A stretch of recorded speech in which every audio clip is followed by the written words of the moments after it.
Hello, everyone. Welcome to another episode of the Becoming You podcast. Today, unlike a solo episode, I'm so excited to have a guest with me today.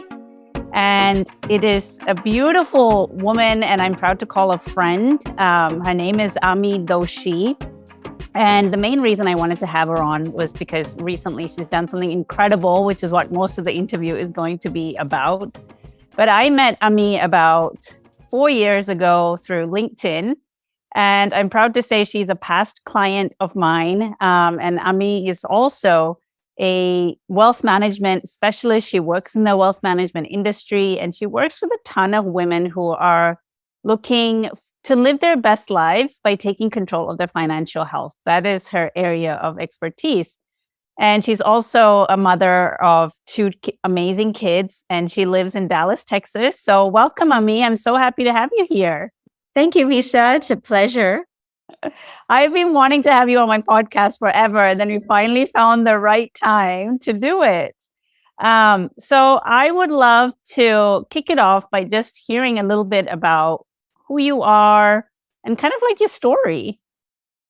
Well, first I want to tell everyone how I found you. Okay. Yes, I did find you on LinkedIn. I remember looking through a couple of your posts, and I was in the market looking for a life coach. I just didn't know what kind of life coach. And I'd interviewed a few people, and I don't know, just, maybe not the right fit, not the right time. But the funny thing is, when we had our first intro call, there was something about the way you spoke that reminded me of myself. And I couldn't exactly figure out what it was, but it was distinctive. And it made me feel extremely connected to you very quickly. And then I think you told me that your husband is originally from Malaysia, and That's that you right. obviously have picked up a lot of the words or there's the intonations from him. And immediately it just felt like, I know this girl. She feels like home. Aww. Yes. And obviously we connected. And, I think I have so much respect for everything that you have done and your growth. And so, first of all, I found you that way.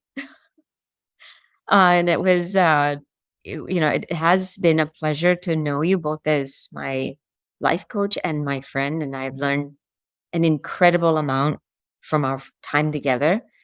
So I'm from Singapore, obviously. After I mentioned that, I live in Dallas, and I've been here now many years, since 2005. Before that, lived in New York City for several years, but really came to this country to do my undergrad and my grad school, and miss Singapore a ton, but this is home. I've got two amazing kids, a 13-year-old and 15-year-old, that keep me busy and on my toes and constantly growing as well. And I'm in the wealth management space. I work with all kinds of clients, but I have a real heart for working with women, in all kinds of stages in their life, going through a lot of life changes, divorce, widows, coming into wealth for the first time, executive leadership, and really just trying to take stock of what their futures look like, or have faith in kind of where their goals are headed by taking care of their financial health. So that's me. Yeah, Yeah. that's beautiful.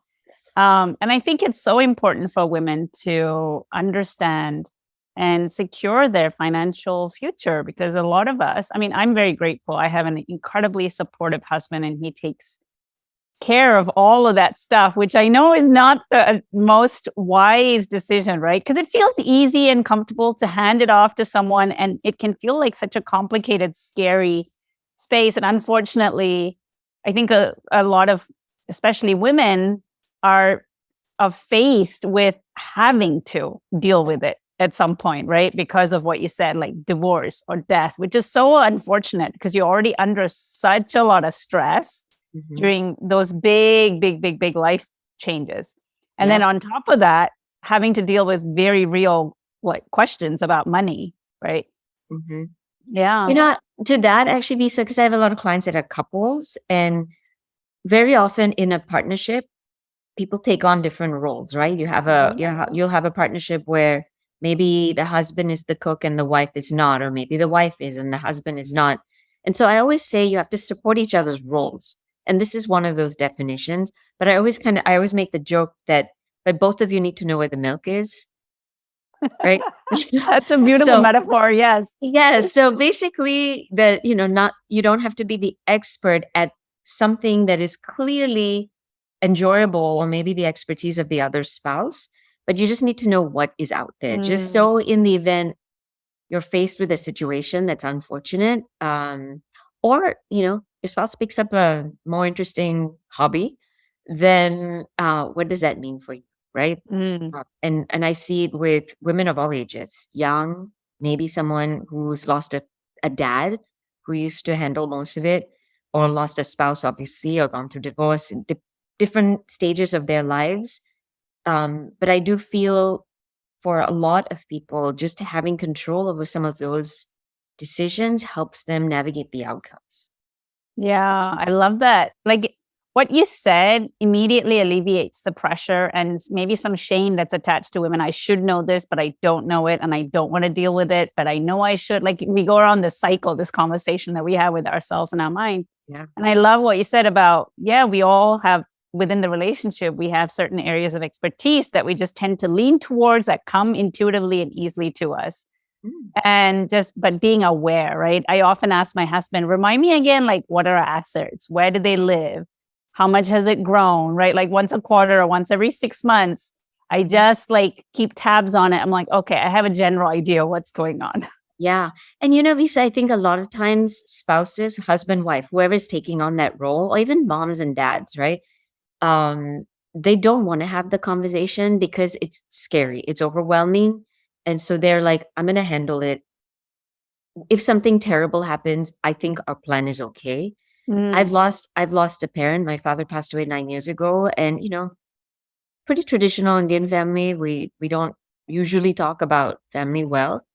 My dad handled everything. And obviously, I was more than capable of helping, but it was very much this we're okay. You don't need to worry about those things. mm-hmm. I actually think that it is more compassionate as a family when you share, because when something does happen, it leaves the spouse that really isn't following or isn't aware in a terrible place. But I think Yeah. the one that is handling it does it out of protection. But Yep. it, it's best to just know where the milk is. Yeah. I think that's also beautifully said. Yeah. The spouse or the parent or whoever is the one we consider, quote unquote, in charge, they do it out of protection because they are taking care of us. But then when, and God forbid, the unfortunate event that they're gone without like us expecting it, then ultimately we, pay the price of picking up the pieces and being angry at them and sad that they're gone and grieving. And it's such a complicated time. But we're getting off topic here. But the real reason I really want to talk to you about what life was like or what you were like when you found me 4 years ago, the type of person you were and why you were seeking the type of support you were seeking. Yeah.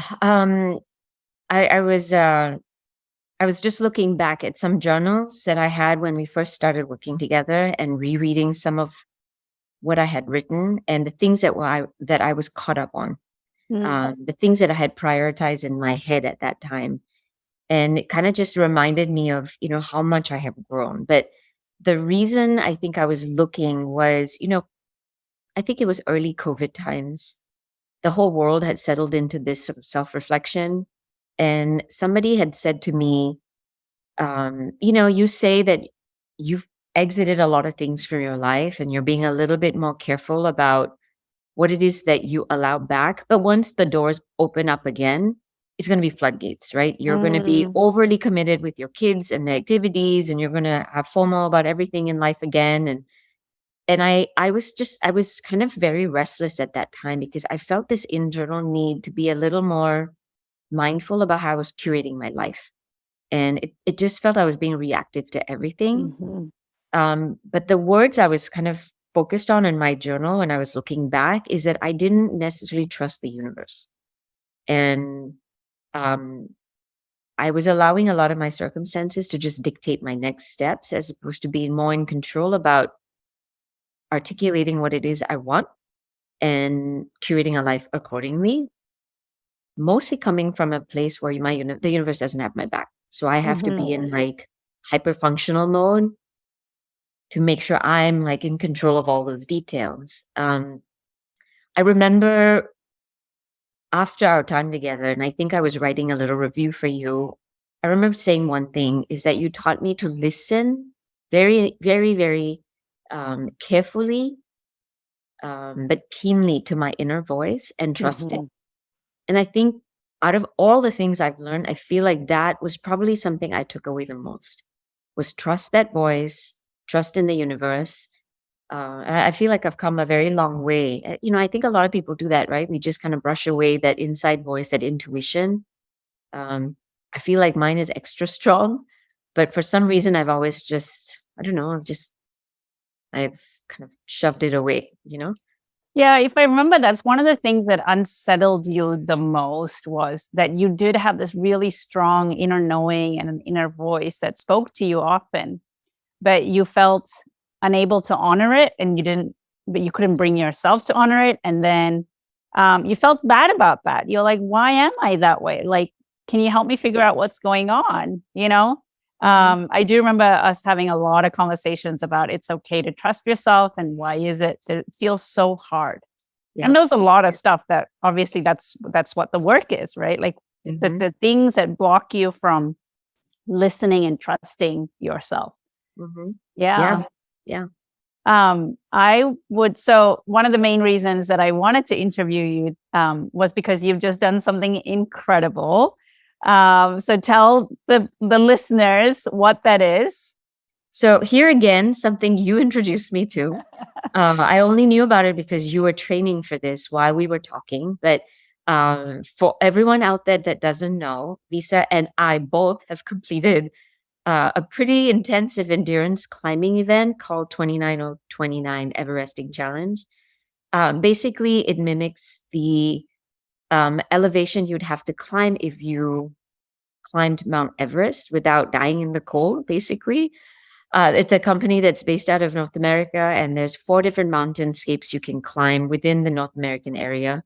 Um, I think you did Vermont, That's right. and I just finished the one in Sun Valley, Idaho. The mountain's called Mount Bald Mountain. And each one of these mountains that's part of this program, is a different height, the elevation pitch, all of that's different. So for me, I had to climb Bald Mountain 15 times within 36 hours.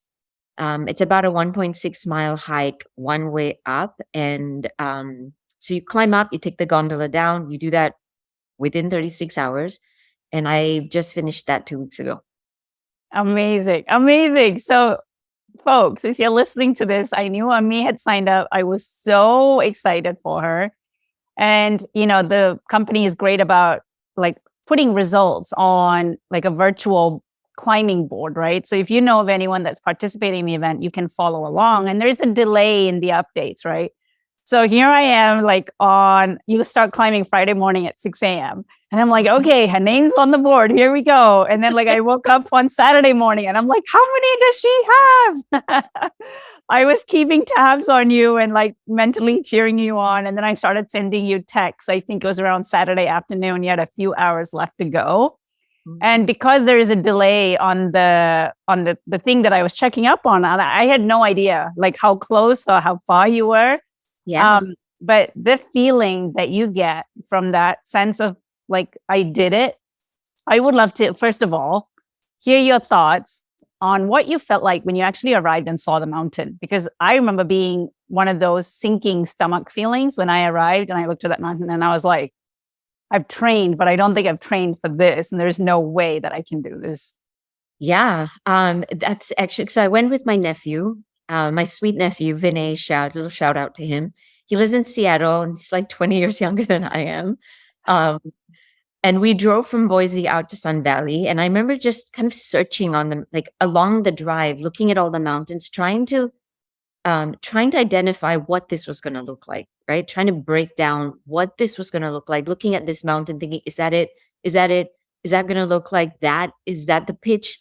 Um, and I think I was psyching myself out because I was trying to dissect the problem from a completely different vantage point. And so, yes, as we got there, I was starting to feel a lot of the jitters, looking up at the mountain, thinking, is that the part? Is that the wall? There's a section of this particular Mm. climb on Bald Mountain that's called the wall, and they don't talk about it very much. So I kept looking around trying to find it, right? Again, psyching myself up completely. Um, but when we first got there that afternoon, the entire 29 team was doing kind of their pep talks, a lot of teachings on how to breathe when you're up there because the air is so thin, how to manage how to acclimate. And some of the founders came on and, talked about their story. And so some of those jitters turned into a lot of courage the night before, Mm. for sure. But, nobody really knew what exactly we were in for, at least those that have never done it before. Right. Yeah. So I'm just going to talk to you about what that whole experience was like. Um, so getting up that morning, no one really sleeps. And That's right. You yeah, have and the it was worst very, night of your worst night's yeah, sleep. you're thinking like, I'm going to get to bed early and make sure I get all this rest in. But really, I think I slept maybe 4 hours. It was 40 degrees, very Oof. cute glamping tents, but Yep. still, it's very cold for me. But anyway, we're up early, 4:45, get to the lodge, have a big breakfast, ready to go, right?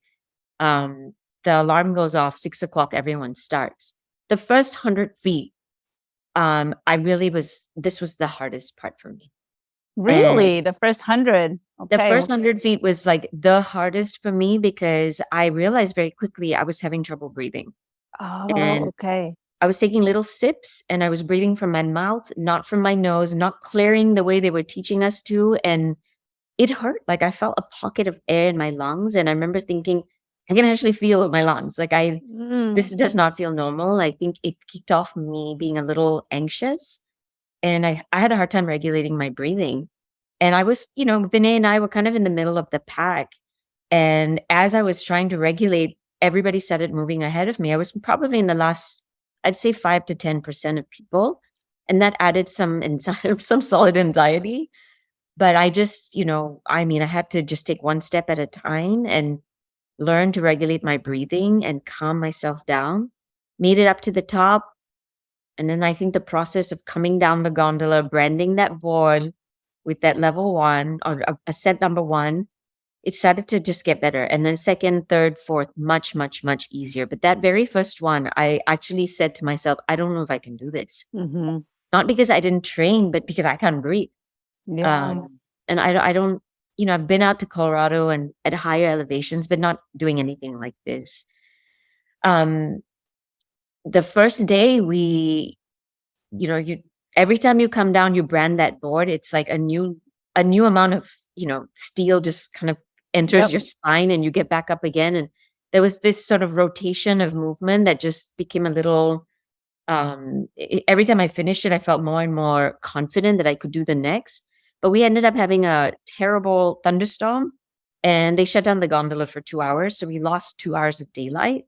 Oh my goodness. But they don't add on the 2 hours to the event. It's Just like, add one. They oh, just got add it. 1 hour to the next day, right? And so my goal was to finish 10 ascents on that first day and leave 5 for the next.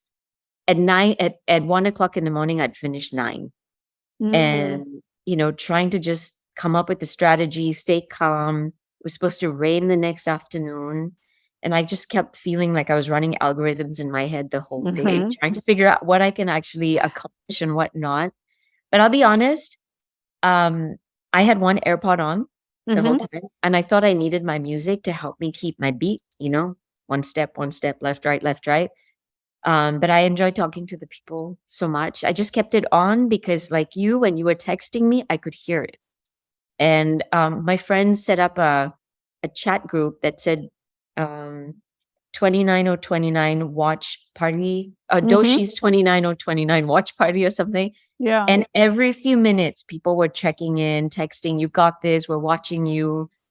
And every time I heard my AirPod go off and I heard one of those messages, it helped me put one foot forward. Yeah. Yeah. Yeah. When we say, I talk a lot about community, right? And sometimes it can feel like, yeah, community. But then like for you, this event really showed the power of community and having that kind word of support, knowing that someone's watching, someone cares, someone's cheering me on. Even if they deeply care or not, it doesn't matter, right? Yeah. It's just the Yeah. fact that there's an entire community of people watching and cheering me on is incredible fuel, Yeah. which lends itself to the fact that when you're on the path to something, when you're on the path to achieving a goal, whether that's climbing 29,029 feet or whether that's, career change or whatever it is, like get like-minded people who support you, even if they believe you're going to do it or not. Mhm. Yeah. Yeah. Yeah. In one of the pep talks the day before, Jesse, who's one of the founders, he's an incredible speaker, but he Yep. said something that just, I think I still profoundly it just goes through my head Mhm. every day. He said, you all paid the money. You can do this. You've trained, or most Mhm. of you have trained, and you're here. Like, you can do this. There's a big difference between can and will. Mm. And at midnight, when you're at the top of the mountain and you're thinking, this is nuts, um, there's a big difference between can and will. And I kept thinking that the entire time. Yeah, I can. When you did this and I watched you and I was very intrigued, I was like, I could do this. At that time, I could do this. And then I trained and I said, I can do this. But once you get there, the can is no longer enough. Right. No longer enough. There's nothing, to be honest, I could have done to train me physically to be fully prepared. I'm not an endurance athlete. Yep. I'm not an athlete. Yeah. I'm interested in fitness and I take that seriously, but I'm not an athlete. And I honestly think it was my mental courage, my grit that got me through it. Um, at midnight, I actually named my hiking poles. I love that. In my full delirium at night with just my headlight and Yeah. nothing else, and thinking, I will fall backwards. Like, this is crazy. I have no idea why I'm here. And constantly checking in on my why. I named my left pole, my left hiking pole, yes, you can. And my right hiking pole, yes, you will. That's And I would wonderful. typically put my left foot forward first and then my right. And so my thought was always ending with, yes, you will. I got to ask you, my son has just started practicing piano. Can you hear it? No? Like he's paused now. I don't want the Okay. podcast to pick it up, but if it does, it does. It'll be background It's music. great. Yeah. Yeah, the crazy stuff that we do when you're so tired, right? The exhaustion sets in. But what you said about it's your mental grit that got you through, I 100% believe that about this event. Yes, it's important that you train and acclimatize, but even if you're not the fittest, strongest person, your willpower and mental strength alone will help you accomplish this event. One of the things that the participants said when I went really helped me start to believe that I can do it, because I had a very negative mindset when I arrived at the mountain, and I was like, oh my God, that mountain looks like a wall that I need to climb. There's no way that I can do it.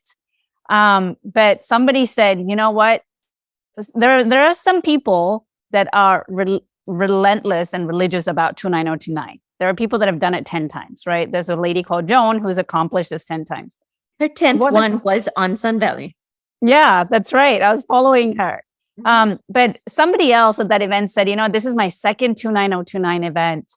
And the last one, I didn't even train, but I managed to get the red hat, which the red hat is what you get at the end of the event.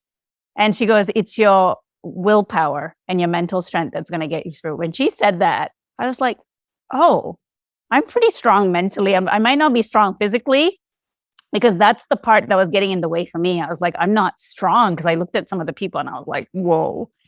But when she said that, I was like, oh, maybe I can do it just through sheer willpower alone. Yeah. Yeah, I think the first day I kept thinking about my why, and I kept saying that that's what's going to get me through, but I think it was just words at that time. And I don't know if I fully believed it. And, it took me from 6 a.m. to 1 a.m. to get through 9 ascents, right? And I woke up the next morning and nobody could have stopped me. Mm-hmm. Something kicked in that next morning.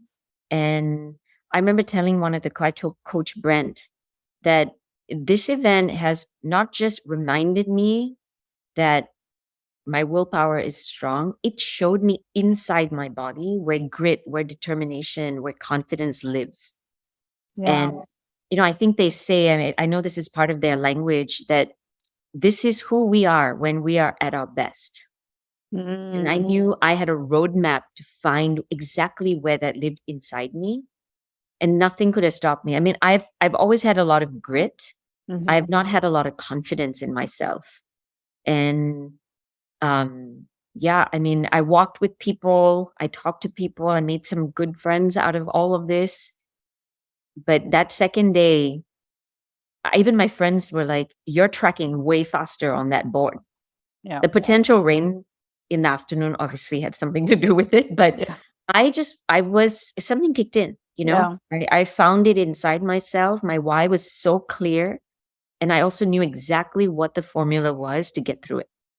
Do you feel comfortable sharing your why? You don't have to. Yeah.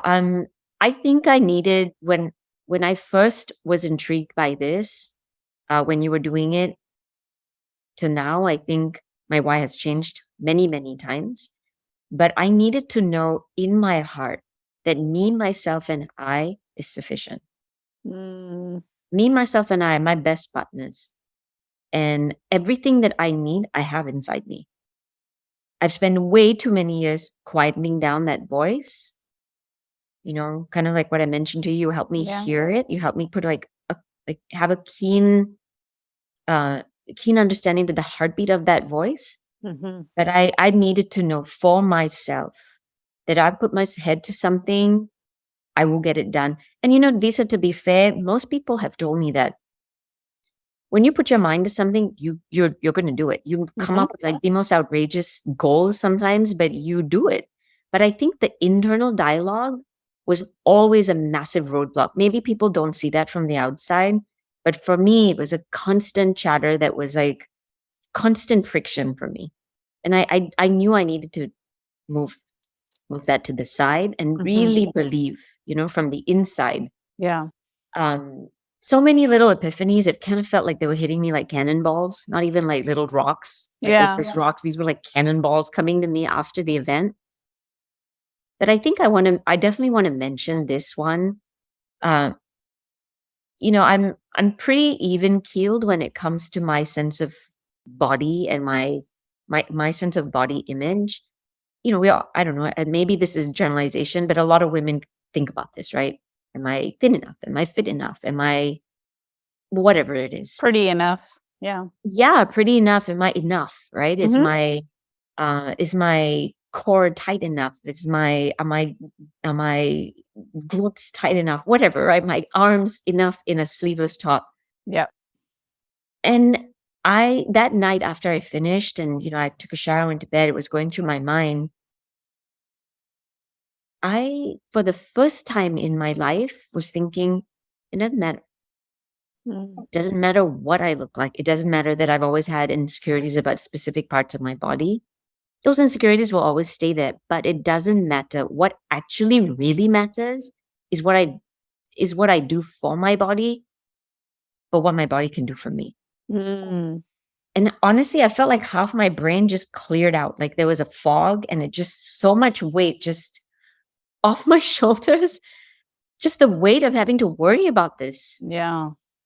And That's so powerful because on that mountain, you realize that your body and you are allies, that you're in it yes, together and it's not something you need to fight.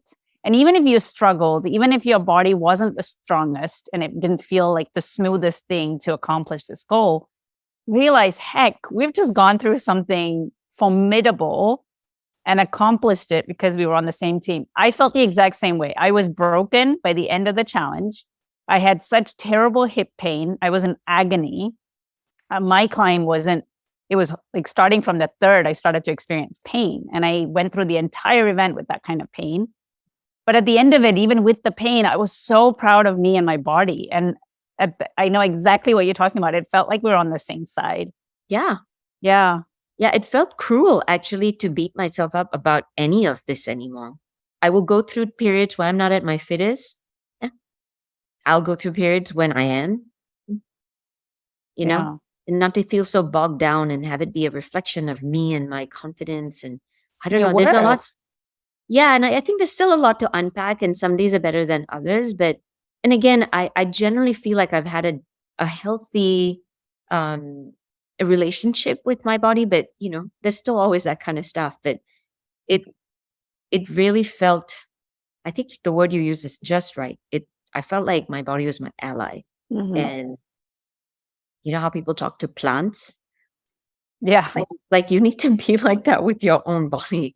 It got me through something I never in my entire life could have thought I'd be able to do, not even when I first started the climb. Right. Huh? It, Yeah. my body was half of the reason I got through this, and I'm And, thankful. and you said something really powerful, which is when you had that realization, like it felt like half your brain cleared out, which goes to show you how much of your brain was filled with things that were Yeah, not productive or useful, was helping you in any way, shape, or form. Like so much of our self talk, we think it's harmless, or we think, a self talk is pretty healthy until you clear it out and you're like, whoa, there was still so much that wasn't productive at all. 1000%, 1000%. And I now was talking. imagine what you could do with all that energy. Yeah, I mean, I'm thinking. My nephew and I were thinking about what we want to do next, because although I was thinking about how broken my whole body was, including like shoulder, elbow, everything was breaking that night. Next morning, I put my feet on the ground after waking up, and the most ridiculous thought came to me: I can do this again. I can climb another 15. You I was probably could like, I have. can do this again. Let's go. Um, let's do it. It's just intoxicating. That Yeah. kind of self love was like intoxicating. And so my nephew and I are making some plans to do maybe something else, not 29 or 29, but Maybe we'll see. whatever that is, you'll inspire me and I'll follow on your trails. Yeah, we're on this. We want to do something again, something together. Yeah. We're good partners that way. I think we pushed each other to look inwards nicely. Yeah. For me, so and there's a couple of things I want to say. So what you're really talking about is embodiment, right? It's you felt things in your body that went from taking a theoretical idea or thinking about it in your mind to like, I want to feel more confident. I want to move in this direction. I want to hear my inner voice better. I want to honor it better. It went from those kind of very helpful thoughts to now being on that mountain, accomplishing what you set out to do and feeling completely broken, but at the same time knowing this is what determination feels like. This is what willpower feels like. This is what accomplishment feels like. This is what Yeah. pride feels like, right? Because you're so freaking proud of yourself for what you've done. And we don't often know what those physical sensations or where those feelings reside in our body. And when we feel things in our body, which is, that's why I've moved so much into breath work lately for the last couple of years, when we feel things in our body, the level of transformation, it goes from like a 5 to like a 20. Yeah. It's a spiritual transformation, Yes. mental, emotional, physical, very, very strong spiritual transformation. I mean, gosh, determination at its best is very powerful. Mm-hmm. I think I had to get to the top of that mountain, both um, both metaphorically and actual physically, to figure out what my rock bottom that I will tolerate looks like. Mm. And I think that's been a profound change for me, is how low. Like I used to be able to go pretty low, Mm-hmm. and getting to the top of that mountain made me feel full control of what that rock bottom looks like. And I don't know if I'm explaining that well, but I feel like I can lift it. Yeah, like the standards and what you're willing to tolerate in life and the Yeah, boundaries that you hold. Like all Yes. of those can be pretty low now looking at it on hindsight. Now that you've done this and your self-worth, right? Like you in your body, you feel like your self-worth meter has gone up, right?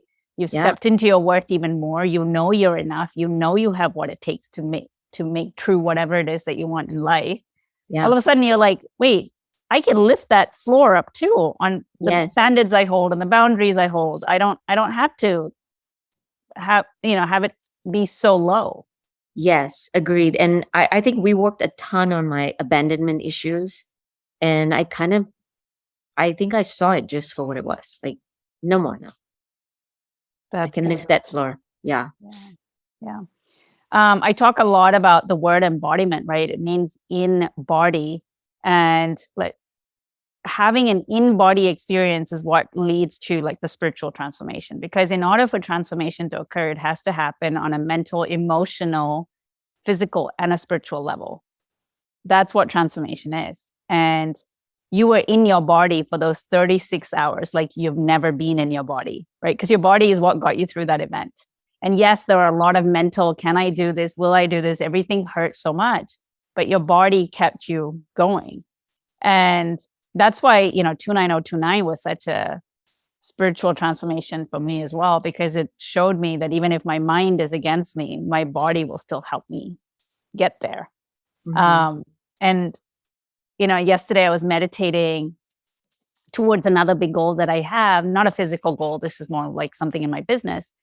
And the things that I always ask my clients to do and I do myself is, okay, what is the feeling that you're hoping to get when you get to that goal? Because that's what goals are, right?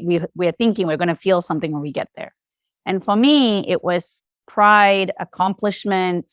Those were the two, and just pure joy, right? Those are the three things that I came up with. And I was like, okay, when was the last time you felt those feelings?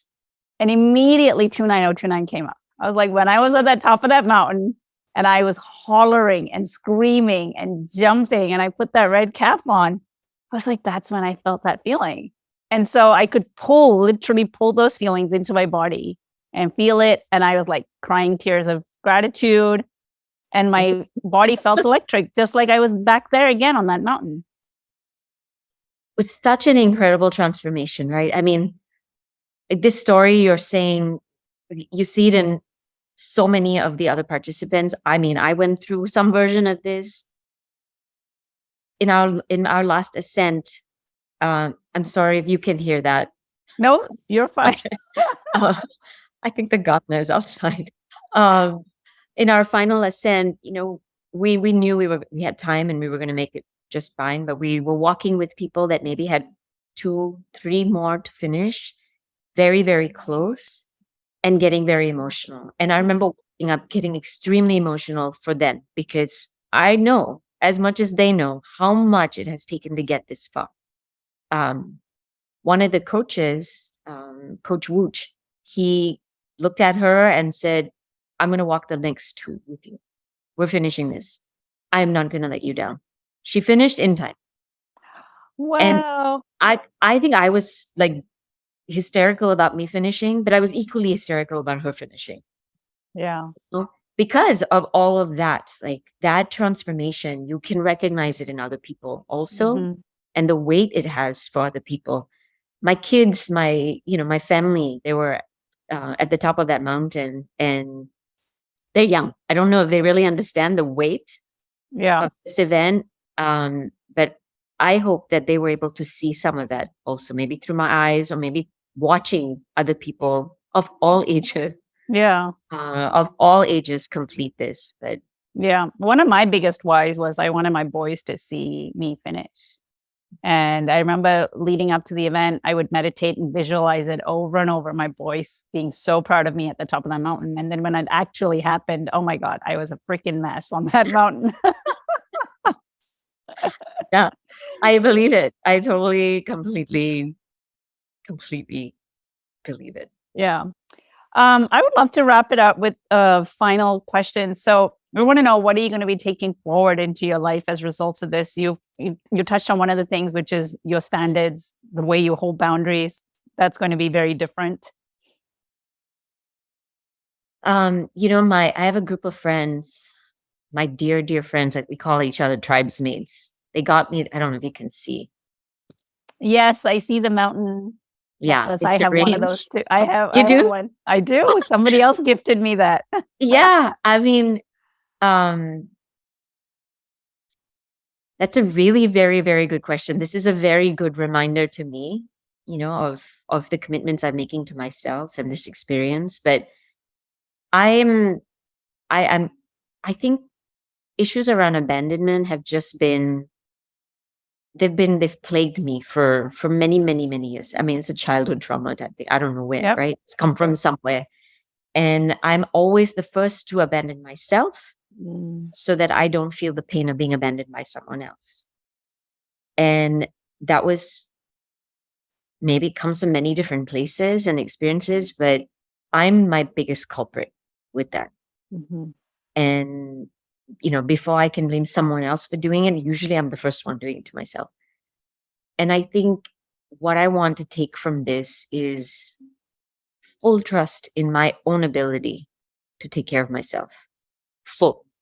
Whether that means I raise that floor, I've got boundaries, I've got a very good sense of what my integrity looks like. I want to make that commitment myself. Every time I see this, every time I remember I see the red hat, it sits in my office.